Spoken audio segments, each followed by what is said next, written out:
Tenemos un invitado especialmente especial, valga esa redundancia y mal español, es el arzobispo de Filadelfia, su excelencia, Monseñor Nelson Pérez. Qué orgullo, Monseñor Pérez, qué privilegio poder conversar con usted, con un compatriota que es una de las figuras más importantes de la Iglesia Católica en Estados Unidos. No sé cómo agradecerle este tiempo que nos está otorgando. Muchas gracias, Ricardo. Es un placer estar con ustedes. Monseñor, en primer lugar, muchas felicidades. En los próximos días se va a cumplir el primer año de su arzobispado. Quisiera comenzar preguntándole cuáles han sido sus experiencias como arzobispo de esa arquidiócesis tan importante para la Iglesia Católica Universal y para los católicos aquí en Estados Unidos. Bueno, Ricardo, sabes que para mí es un regreso, ¿no? Porque Sí. yo fui ordenado sacerdote de esta arquidiócesis y serví como sacerdote unos 23 años y pico, am, hasta el año 2002, a donde fui ordenado obispo mandado a Nueva York. Estuve en Long Island 5 años. Después me nombraron obispo de Cleveland. Yo estuve allí solo 2 años y medio. Yo nunca pensé en realidad que iba a dejar a Cleveland. Ujú.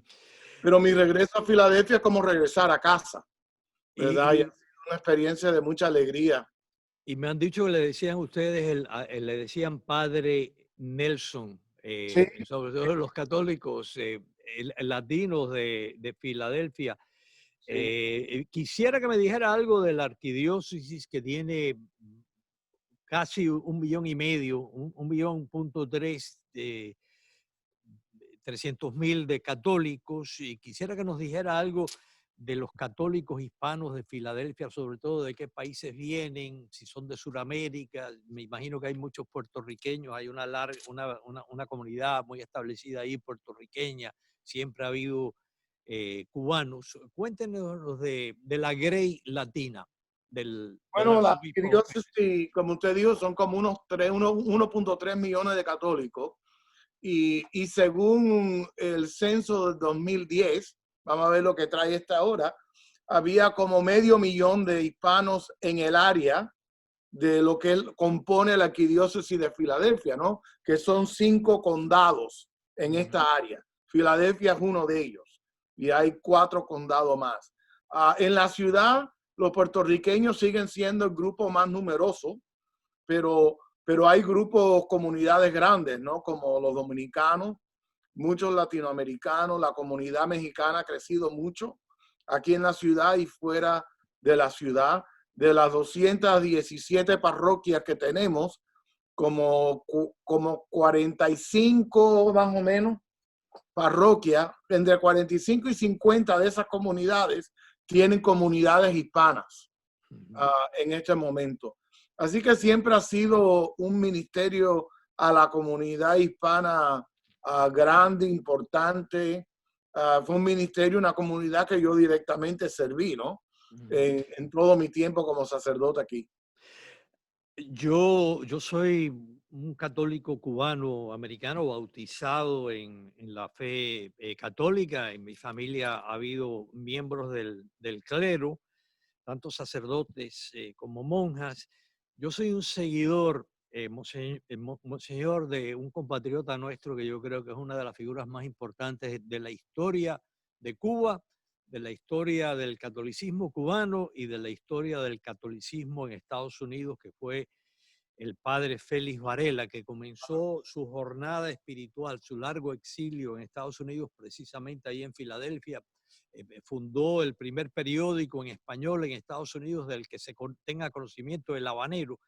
El A- a- habanero. a- Me fascina, se me hincha de emoción, perdone que hable así con el corazón de que en aquella tierra eh, del padre Varela, ahora hay un arzobispo cubano-americano. Yo quisiera que me hablara algo, si usted se siente que está siguiendo los pasos de nuestro ilustre compatriota, que yo estoy seguro va a ser el primer santo cubano. Bueno, yo en realidad no, yo no llego a la talla de Félix Varela, ¿no? Yo nunca diría que yo seguiría sus pasos porque sus pasos son gigantescos, ¿verdad? Pero definitivamente al ser nombrado arzobispo de Filadelfia vino a mi corazón y a mi mente el hecho de que Félix Varela estuvo aquí 6 meses trabajando como sacerdote, escribiendo el habanero, y fue de aquí a donde fue entonces a Nueva York. Uh, por lo tanto, es para mí una causa de mucho sentimiento, ¿no?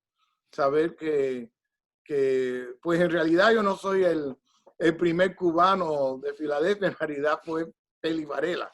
Ahora, yo diría que usted sí, en cierto modo, es seguidor porque el padre Varela fue un gran defensor no solo de la fe cristiana, el catolicismo, fue un gran defensor de los inmigrantes irlandeses, de los inmigrantes católicos, de todos los inmigrantes, pero sobre todo de aquellos católicos que habían venido de Irlanda y habían venido de la Baviera, la parte católica alemana, y usted también ha sido un gran defensor de los inmigrantes en Estados Unidos. Así que yo diría que en ese sentido, a pesar de su modestia, usted sí es un seguidor de los pasos del padre Varela. Uh-huh. Sí, definitivamente como sacerdote, pero Uh-huh. él en realidad es santo y yo no.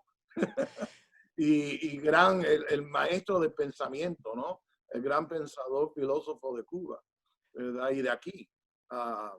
Y tenemos la esperanza de que Dios nos dé un milagro a través del padre Valera para que pueda entonces llegar al próximo paso en su proceso hacia ser canonizado santo en la iglesia.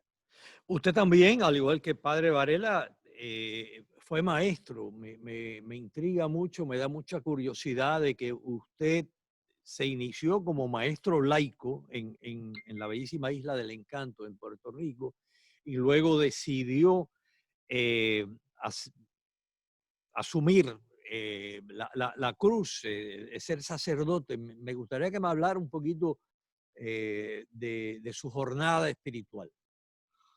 En realidad, el tiempo que estuve de maestro en Puerto Rico fue corto tiempo. Mm. Después de ordenado sacerdote, en realidad fui profesor de la Oh, sí. Universidad de La Salle, Uh-huh. de los hermanos de La Salle, por casi 10 años, 11 años aquí. Pero mi vocación sacerdotal en realidad se remonta a mi niñez. Uh-huh. Desde que yo era niño, la verdad que lo que era el altar, toda la parte del altar de la iglesia, a donde íbamos a misa, me fascinaba, era fascinante para mí y me atraía, ¿verdad? Y aunque durante todo mi tiempo hacia el sacerdocio pensé en otras profesiones, estudié psicología clínica, fueron mis estudios universitarios. En realidad como clínico, como terapista, y trabajé un tiempo en esa área. Nunca en realidad dejó de ser parte de mi pensamiento y de mi corazón el sacerdocio, y pues así lo fue, ¿no? Así lo fue. Yo entré al seminario después ya de haber terminado mi carrera universitaria y fui ordenado sacerdote en el año 89. Y tengo que decir sinceramente, ya llevo 31 años de cura y no hay nada que yo haría sino Distinto. lo que estoy haciendo ahora. Le confieso, Monseñor Pérez, que yo de pequeño, todavía como adulto, a mí me gustó mucho la liturgia. Me parece que la iglesia, sobre todo la iglesia católica, con respecto a los demás creyentes, tiene una liturgia bellísima y siempre me fascinó aquello de la misa, la ceremonia de la misa, los vitrales, la música. No tengo esa fortaleza espiritual que tuvo usted de dedicar su vida a, al bien, según las enseñanzas de Cristo. Tengo la curiosidad, ¿se mantiene usted en contacto? ¿Tiene algunas noticias sobre nuestra iglesia en Cuba, que ha tenido una situación tan difícil durante 62 años?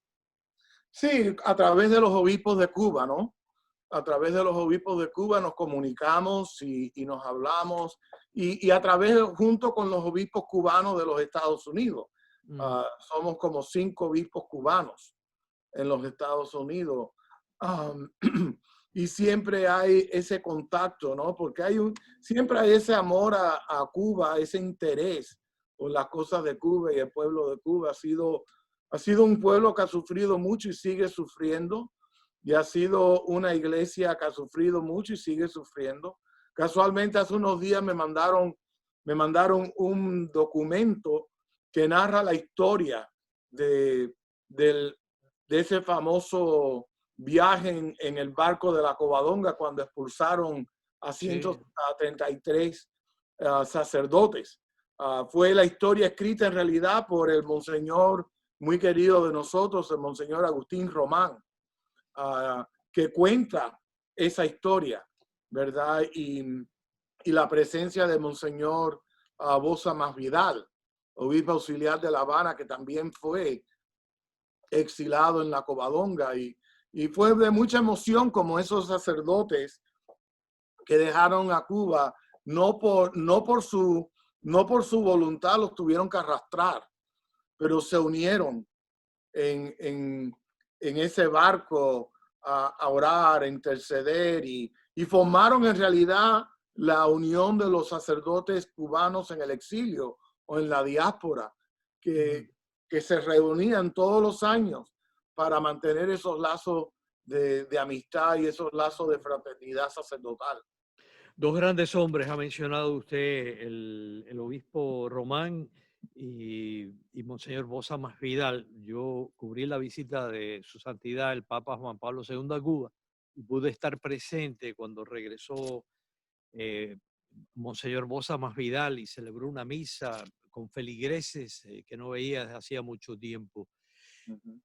Le tengo que hacer la pregunta, me disculpo si es una pregunta indiscreta. La arquidiócesis de Filadelfia históricamente ha sido encabezada por un cardenal, ha habido un par de excepciones, ¿no? Pero ¿pesa sobre usted o piensa de algún modo, usted que es un hombre joven, de que algún día va a ser el cuarto cardenal cubano? No le doy mucho pensamiento a eso en realidad, sinceramente. No. No le doy mucho pensamiento. Usted fue capellán, fue designado capellán del Papa Juan Pablo II.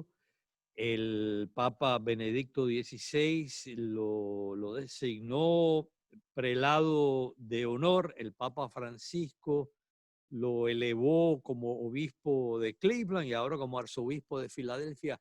¿Qué nos cuenta de esas tres importantísimas figuras de la Iglesia Católica, de esos tres papas?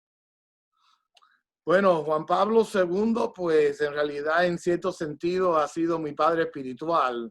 Soy hijo de Juan Pablo II.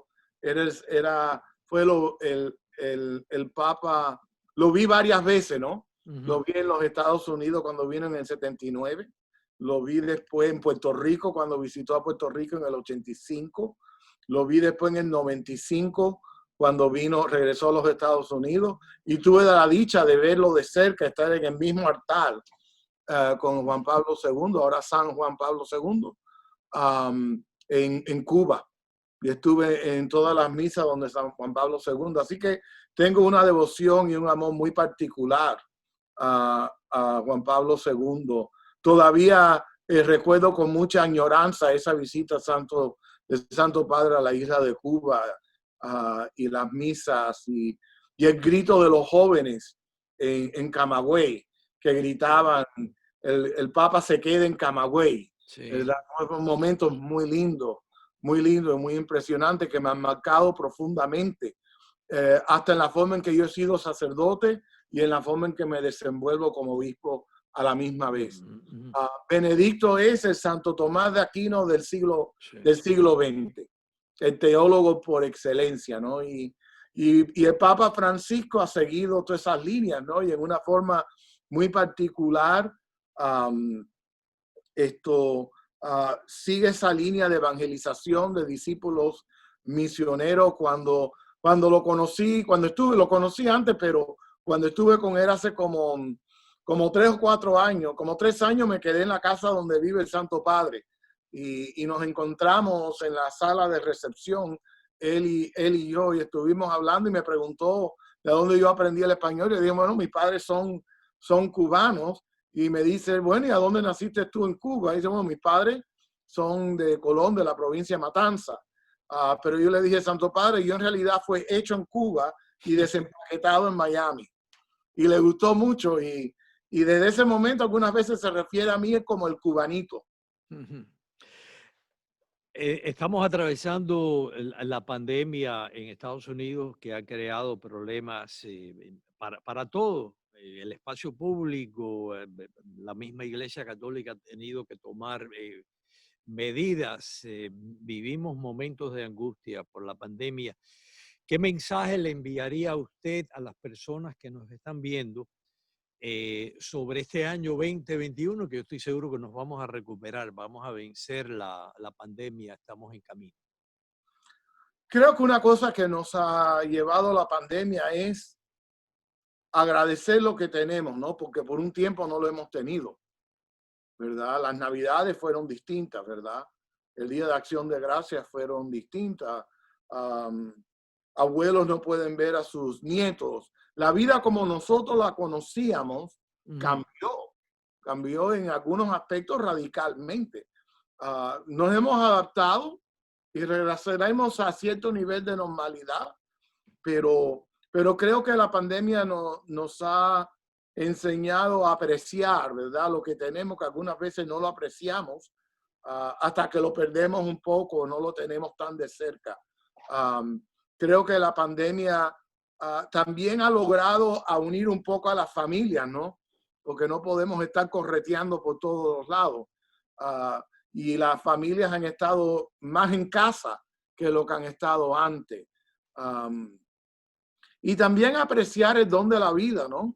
Apreciar el don de la vida, que es un gran don de Dios, un gran don sagrado de Dios, y a la misma vez frágil, poderoso y frágil a la misma vez, y tenemos que cuidarlo. Monseñor, le agradezco su excelencia. Monseñor, trato de seguir el protocolo. Qué honor poder conversar con nosotros, con usted, y ojalá que nos visite pronto aquí en Miami y podamos conocerle personalmente. Estamos muy Muchas gracias. agradecidos. Señor les bendiga a usted y saludos a todos allá en mi ciudad natal de Miami.